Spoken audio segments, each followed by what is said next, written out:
Before we begin, please be advised that this episode contains graphic descriptions of violence as presented during the trial.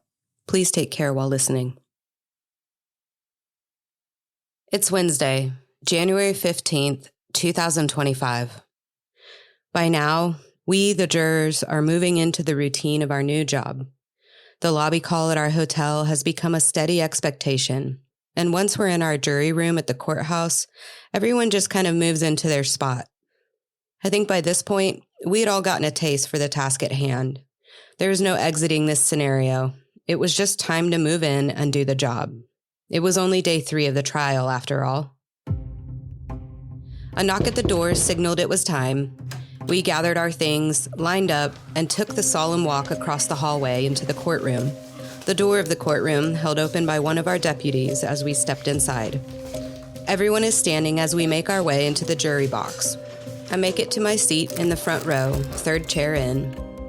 I mentioned in a previous episode that 14 of the blue office-style jury chairs were bolted to the ground, 7 in the front row and 7 in the back. But there were 16 jurors sitting through this trial. The 4 alternates wouldn't be selected until just before the deliberation phase. So that meant 2 extra chairs had to be added to accommodate all 16 of us.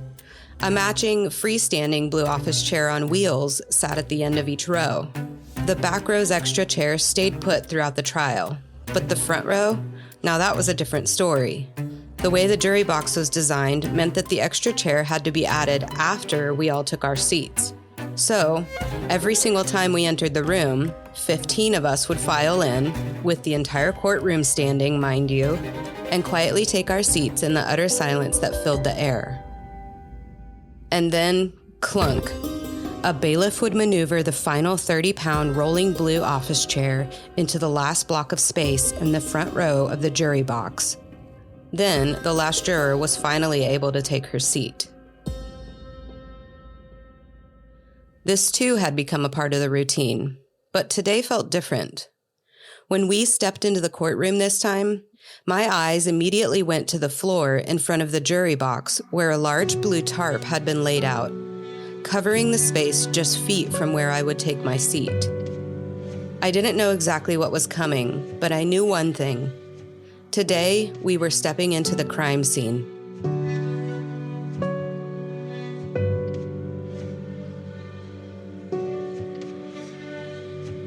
This is Sequestered, a juror's perspective on the murder trial for Jasmine Pace.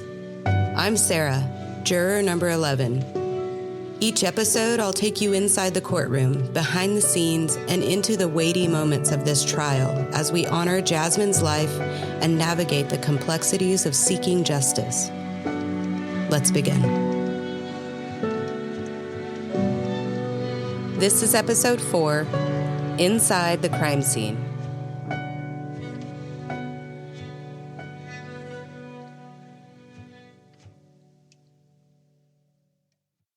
The prosecution called their next witness to the stand. Michelle Johnson, a seasoned crime scene investigator with years of experience. Michelle was a middle-aged woman with shoulder-length blonde hair, wearing glasses and a light blue pantsuit with a black blouse.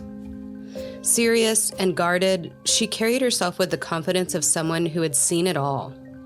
She was stern yet soft-spoken and gave the distinct impression that she wouldn't be easily swayed. Plainly put, Michelle Johnson was no rookie. This wasn't the first crime scene she had stepped into. Everyone who entered that apartment saw it through their own lens.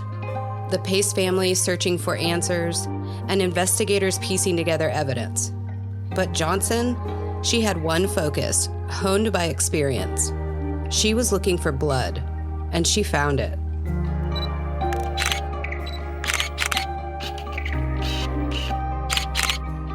There was blood everywhere, smeared behind the couch, on the door frame, spattered on the wall, and soaked into the tile grout and carpet.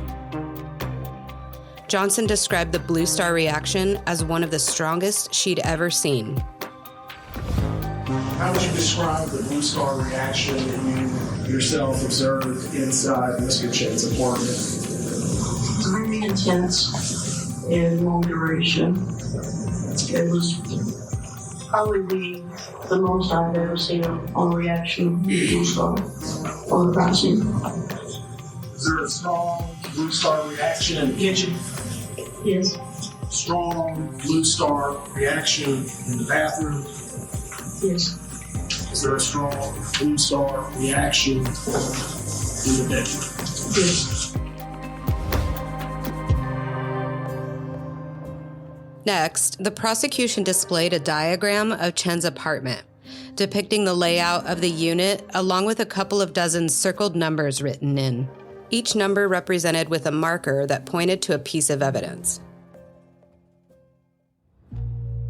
Leading the questioning was Chief Homicide Prosecutor Paul Moyle, working in tandem with Michelle Johnson to methodically present the crime scene evidence.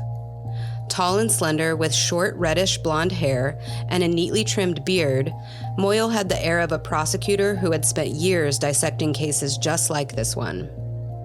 Dressed in a sharp three-piece gray suit, a crisp white button-down, and a navy blue tie, he exuded quiet authority, polished, prepared, and precise.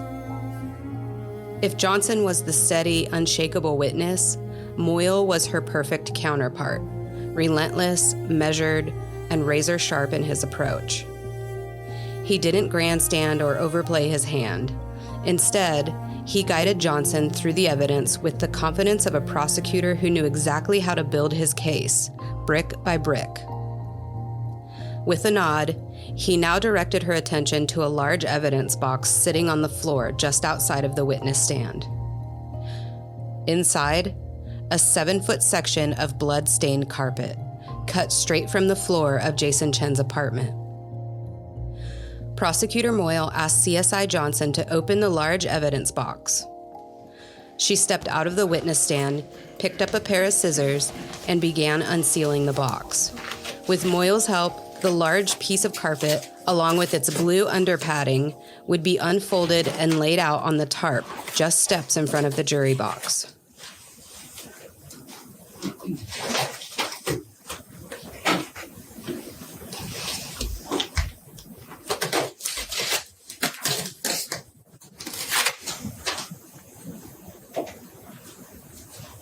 The stain was massive. Roughly the size of a body curled in the fetal position, it saturated the carpet like a dark, haunting shadow of what had happened there.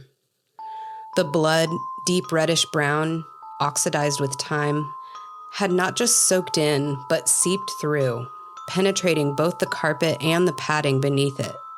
This wasn't just a surface stain. It had saturated and pooled all the way to the subfloor. In the last episode, during Investigator Crawford's testimony, crime scene photos made it impossible to ignore this grim reality. We saw each of these layers peeled back, the carpet lifted and the underpadding, until the final imprint was revealed. Blood pooled on the wooden floorboard beneath, a silent witness to the violence that had unfolded in that very spot. With this section of carpet now laying on the floor of the courtroom, Judge Patterson invited the jury to stand for a better perspective.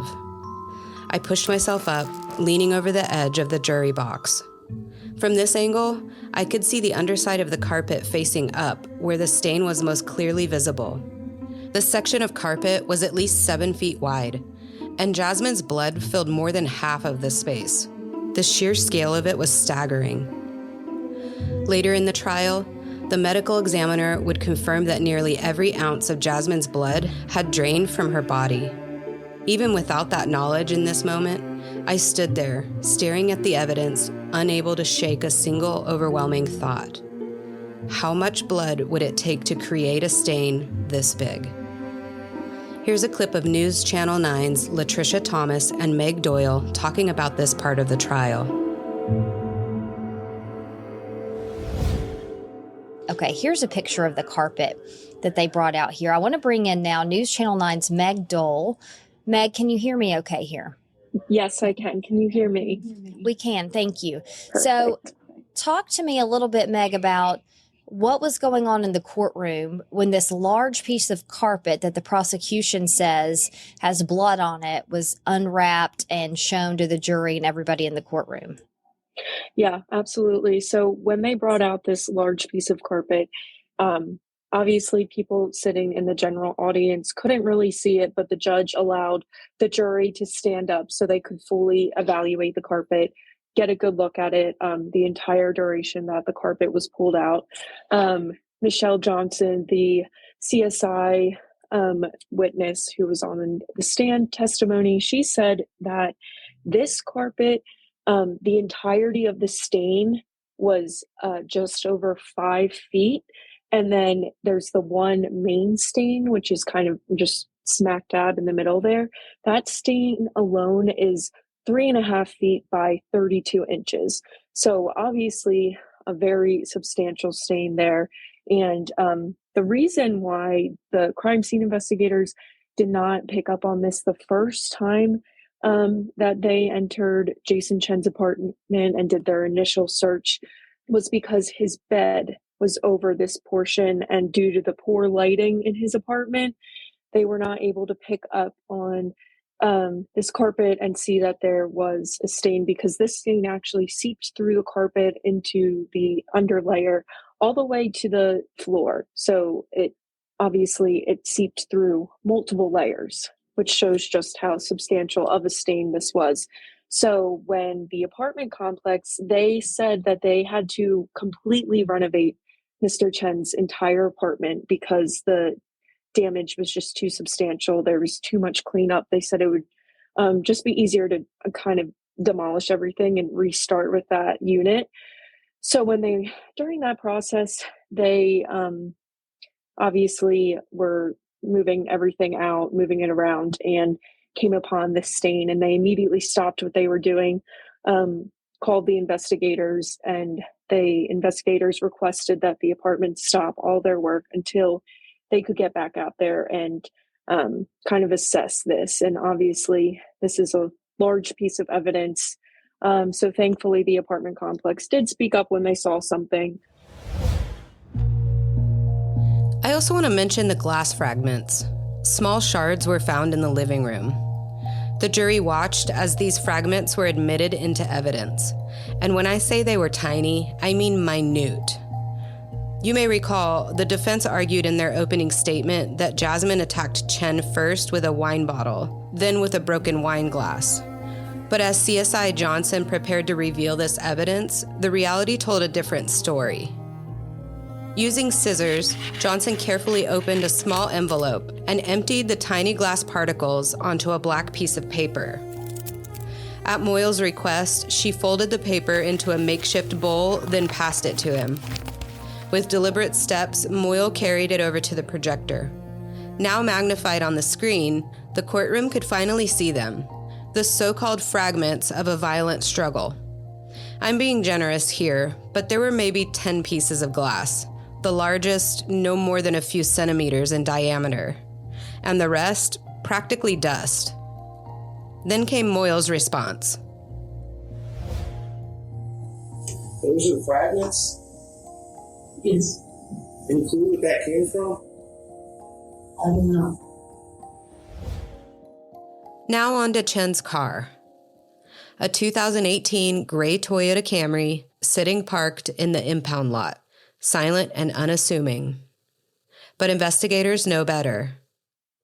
If there was nothing to hide, why go to such lengths to conceal it in his parents' garage? Forensic teams combed through every inch of the vehicle, dusting for fingerprints, swabbing surfaces, and documenting any trace of evidence. The exterior, the handles, the seats, nothing was overlooked. Overall, the car looked pretty clean, but it was the trunk that held their attention. The trunk's rubber mat showed unmistakable tracks, parallel streaks of dirt imprinted across its surface, marks that looked eerily similar to the path left by Suitcase wheels.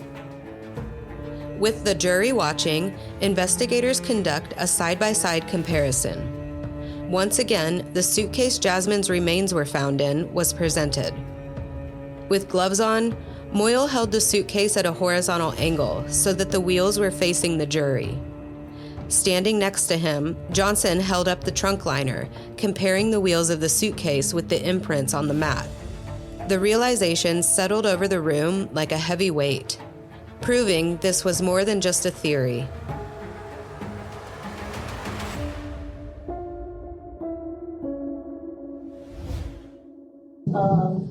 Mark measurements on here, and then I took that ruler to where the suitcase was. And were they consistent in size? Yes. Were they consistent in the pattern of the two wheels? Yes. Finally, the prosecution introduced a blood spot card, a crucial genetic reference used in forensic testing. This small card contained a preserved sample of Jasmine Pace's blood, collected for DNA comparison against evidence found at the crime scene. Investigators used it to confirm whether bloodstains in Chen's apartment or on any of the other key items collected matched Jasmine's DNA. But the defense wasn't satisfied. Defense attorney Weiss pushed back, questioning the collection process and raising concerns about possible contamination, planting seeds of doubt before the jury. They contaminated the scene, didn't they? They could have. No, I'm asking. Did they or did they not contaminate this? They could have. Did they walk through this? I'm not sure. I know officers walked through, and they could have contaminated the scene. Did you ever watch their body? No, Why not? I don't typically watch body cams. But Christ, if there's video of people going into the crime scene, don't you think that's important to do your job? That's not necessarily part of my job. Isn't it part of your job to determine whether or not a crime scene was contaminated? I mean, we would speak with officers, and we'd ask the officers if anything that been moved or anything like that. Or they normally tell us if anything has been moved. In this case, who? Nobody had informed us that anything had been moved. And he wasn't satisfied with how the BlueStar test was applied, reminding the jury that it's only a presumptive test, not a definitive proof of blood. So, other than sending off the blood swabs to the lab, did you do any other scientific tests as a criminal investigator to confirm that it was blood? Just the presumptive test. Did you at least do a control test that showed the accuracy and reliability of the BlueStar that you used? No.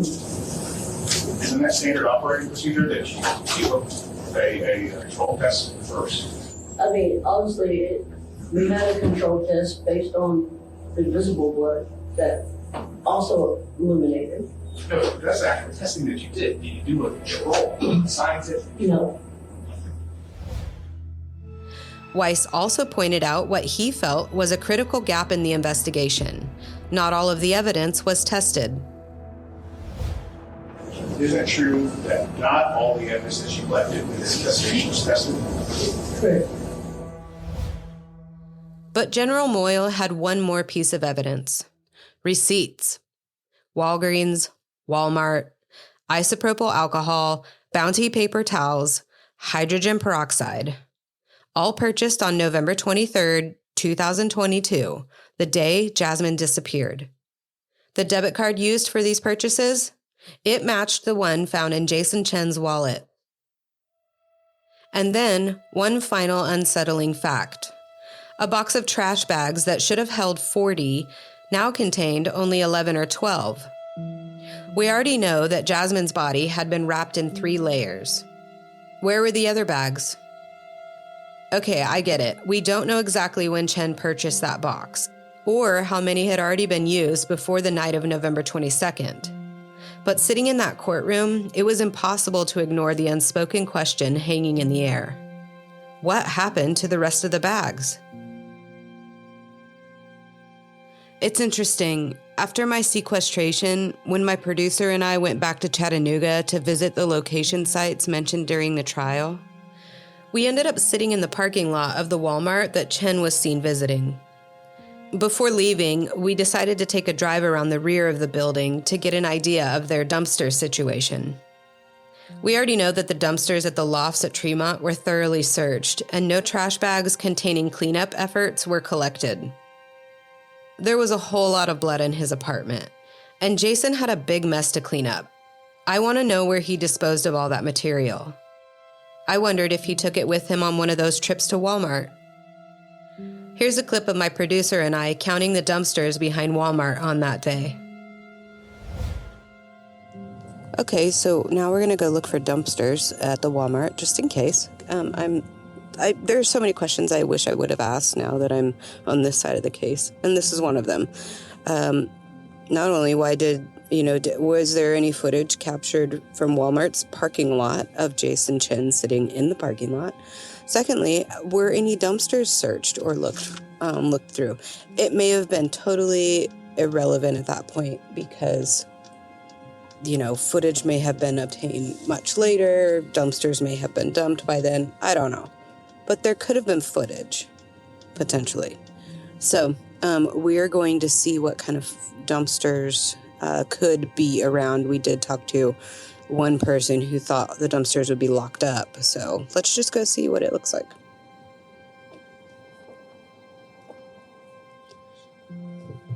Okay, there's a set of dumpsters. Over here, too.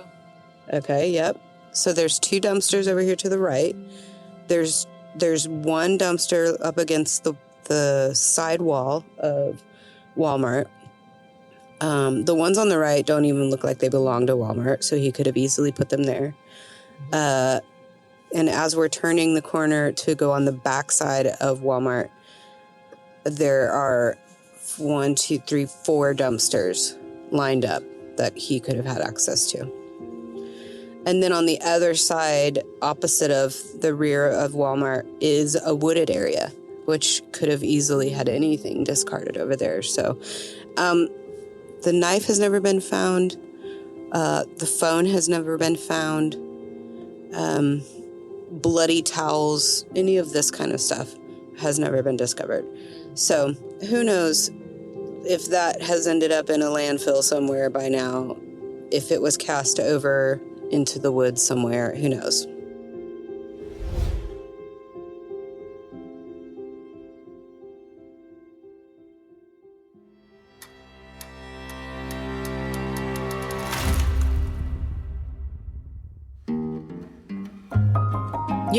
During sequestration, I had a lot of time to think.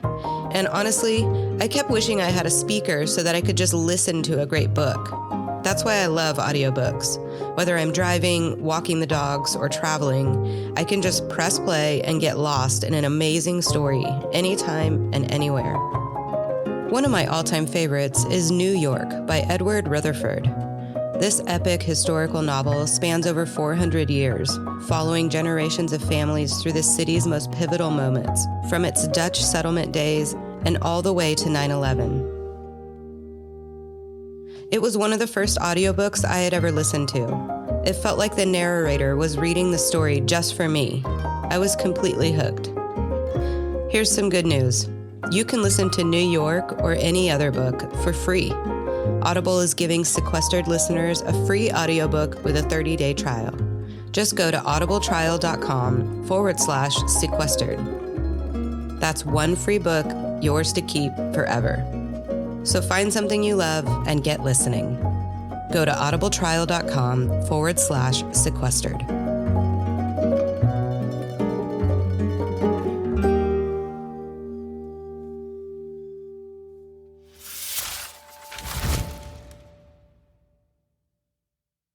Next to the stand, prosecutors would call crime scene investigator Kristen Schubert.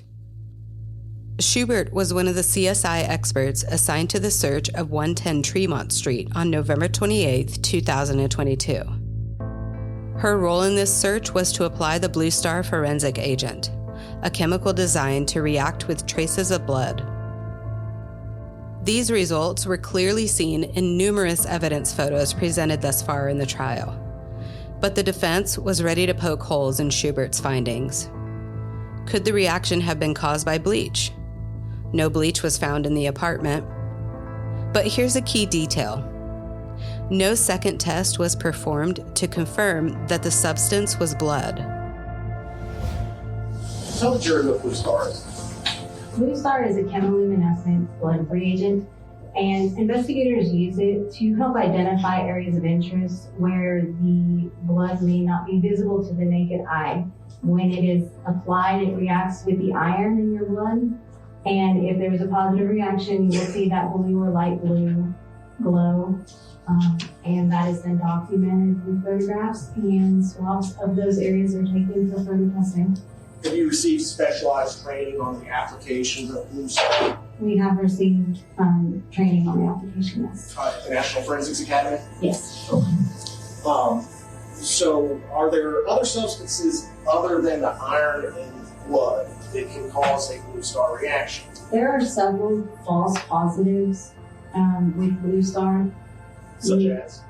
There's weasel blood, ferret blood, which is the odd thing. There's some root vegetables, some cleaning products. I'd like to focus on the cleaning products. What type of cleaning products? There's all kinds of different ones. Bleach in specific will give a false positive. However, the reaction looks different than that of blood. How does it look different than that of blood? Depending on how soon it's been applied, sometimes it can look more white. It's not quite as an intense, long-lasting glow that you might get from blood. So you'll see it, and then it will fade rather quickly. And like I said, sometimes it's not quite as blue. It's more of a white, very, very light blue reaction. Next, the prosecution walked Schubert through the details of blood spatter patterns and directionality, carefully analyzing the evidence. Among the items collected was a gray long-sleeve sweatshirt removed from Chen's apartment. Investigators also turned their attention to Jasmine's car, a white Chevy Equinox, the same vehicle found abandoned on Mountain Creek Road. Every inch was examined, searching for anything that could piece together the final moments before her disappearance.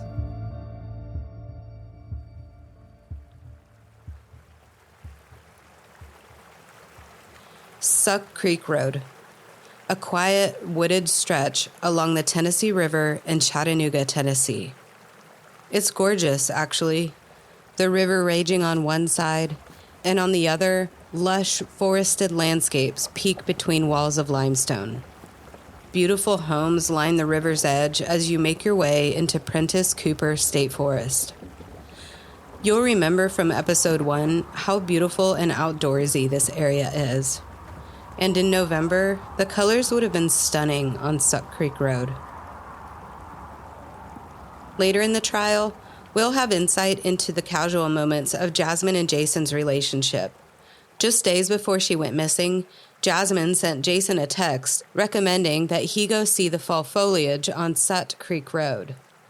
The word Sut was obviously autocorrected from suck here. But how chilling, right? Turns out Jason did take that drive along Sut Creek Road. But we all know he wasn't taking in the fall foliage. No, he was searching for the best place to dump a body. Next, Prosecutor Moyle shifts the courtroom's focus to the scene on Suck Creek Road. Schubert had been called just moments after investigators discovered the suitcase. Did you have an opportunity to look at the suitcase? I did. It was pulled up onto level ground by the time I had arrived on scene, but I did observe it and document and photograph it and collect evidence from that area. Ma'am, I'm now going to retrieve from what's been previously marked for identification only as 173. Please tell me if you recognize this item. Yes, I do. What is this item? This is the suitcase that was recovered at Suck Creek Road. Where I move at this time, item 173 into evidence. So good. Where did this suitcase go after Suck Creek Road? Because we believed it had human remains inside of it, the medical examiner wanted it transported as is. So Hamilton County EMS came out to the scene. They loaded the suitcase onto the EMS truck and transported it to the medical examiner's office. Where did you go to the medical examiner's office as well? Yes, I did. And what happened when you all arrived at the medical examiner's office? The medical examiner x-rayed the suitcase, and then once determining what was inside, I began documenting as we removed these remains. A quick reminder before we continue. This next part is heavy. We're about to discuss some graphic details from the crime scene, including evidence that was shown in court. If you need to skip ahead or take a break, please do.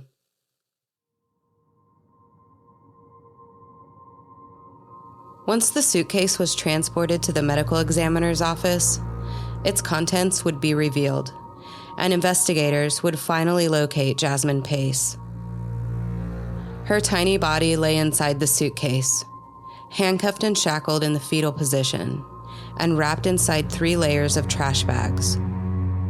Here's something chilling that we would learn. The keys were still attached to the handcuffs.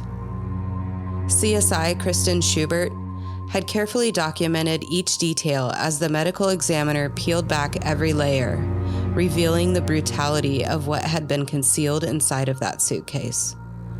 The weight of the moment was undeniable.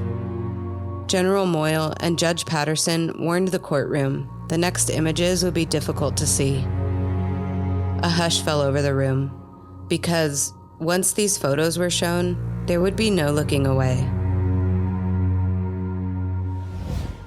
This is a series of photos that shows the process once we removed the victim from the suitcase while inside the bags. We placed them on the table. And this is a series of photos to show the process of taking each layer of the garbage bags off. And so it depicts that process. Your Honor, I would also give an admonition that at least one of these photos some people may find disturbing. Listen, one of the photos has been indicated it's going to be graphic in nature. If it's something that is going to require you to leave the courtroom, you probably should do that. I braced myself. You recognize the individual shown on the right side of this photograph? Yes, I do. That is Dr. Cogswell. Who is he? He's the Hamilton County Medical Examiner. And what are you looking at in the center of this photograph now? This is the bags with the victim's remains in it, outside of the suitcase. In all, how many layers of bags? There were 3. What does this photograph show? This is looking into layer number 2. We had just cut the outside layer of the bag here, and on the inside you can see the second layer. 1813. This would be when we entered the innermost layer, the 3rd layer of the garbage bags. There appears to be a metallic object towards the center of this photograph. Can you identify those for us? This is the set of handcuffs, one to her wrist and one to her ankle. On which side? Her right side. 4. This is Dr. Cogswell peeling back each layer of the garbage bags. And you can see I believe it's the shackle on the left side. Left shackle. And the left, around the left ankle. What's the difference between the handcuffs and the shackle?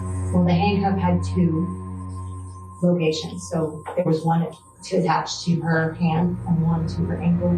The shackle only had 1 cinch and then a chain. The garbage bags were hung to dry, then swabbed for DNA, processed for fingerprints, and finally packaged and submitted into evidence.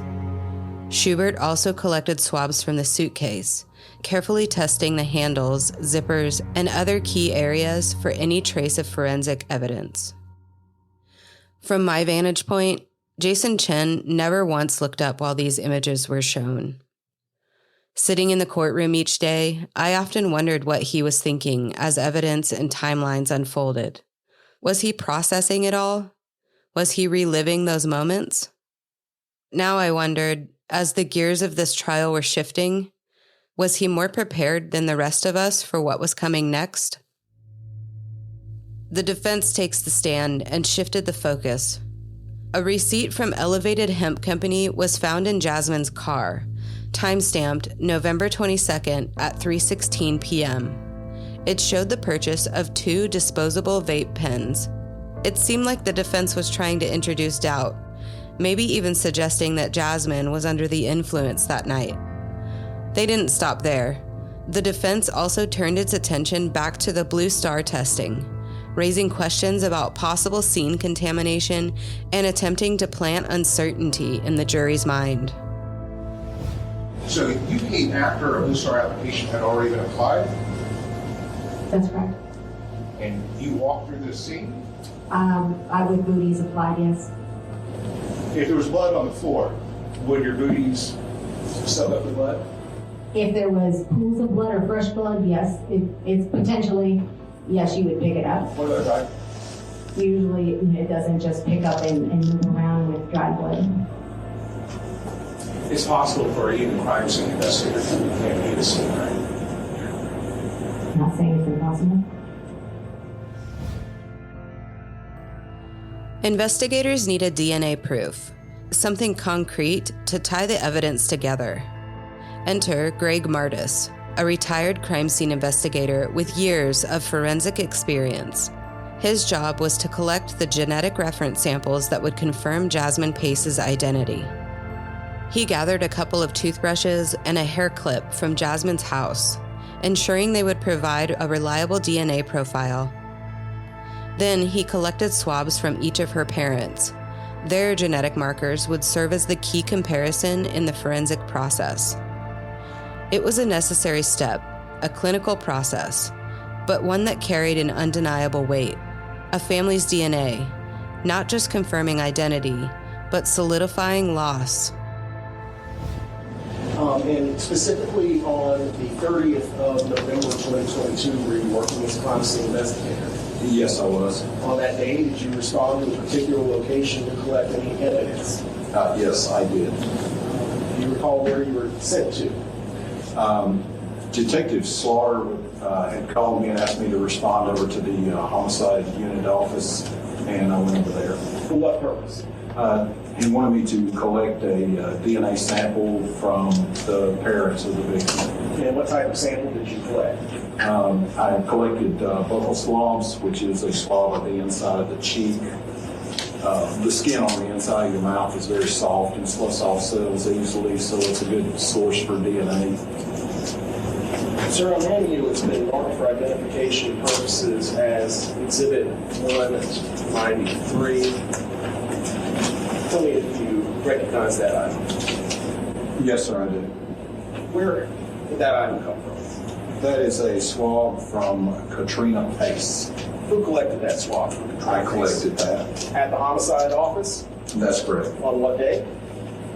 November the 30th, 22. Next on the witness stand was Jerry McElroy, tasked with handling a crucial step in the forensic process, fingerprinting Jason Chen and ensuring that key evidence made its way to the Tennessee Bureau of Investigation, or TBI. His role may not have been as high profile as the others, but it was just as essential. Every fingerprint, every properly logged piece of evidence, every chain of custody detail mattered. In a case like this, even the smallest misstep could become fuel for reasonable doubt.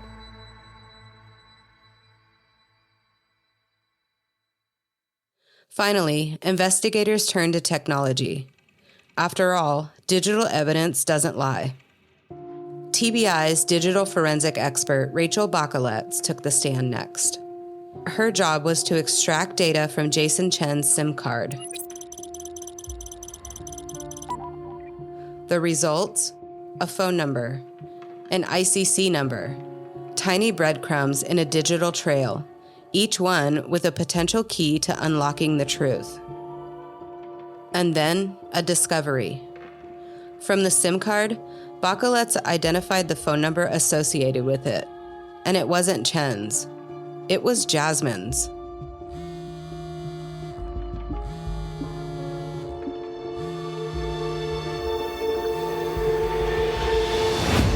Next week on Sequestered. Sir, I'm now showing you 203-2 orients us to this photograph.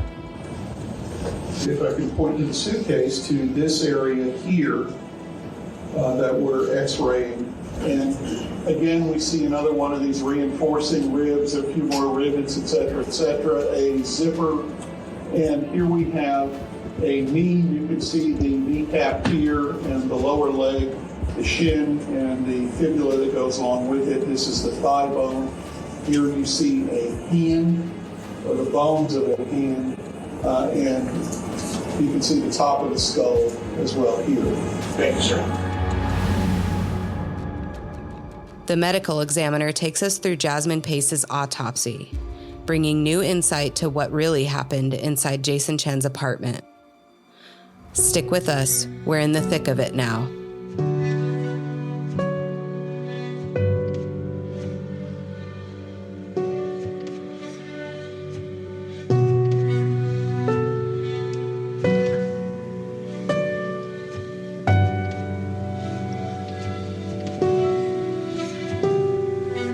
Thank you for listening to Sequestered, a juror's perspective on the murder trial for Jasmine Pace. Each episode brings us closer to understanding the trial, the people involved, and the weight of seeking justice. If this story speaks to you, please follow, share, and continue the conversation with us. Jasmine's story deserves to be remembered. This is a BP production. The show is written, edited, and produced by me, Sarah Reed, with co-production by Andrea Clyde. News clips featured in this episode were sourced from WTVC News Channel 9, Local 3 News Chattanooga, and the Law and Crime Network. Music and sound design are curated to reflect the gravity and sensitivity of this story, and with the intent to honor Jasmine, her family, and the community affected by her death. For more information or to connect with us, visit sequesteredpod.com or follow us on Instagram at sequesteredpod. Thank you for listening. Until next time, stay curious and stay safe.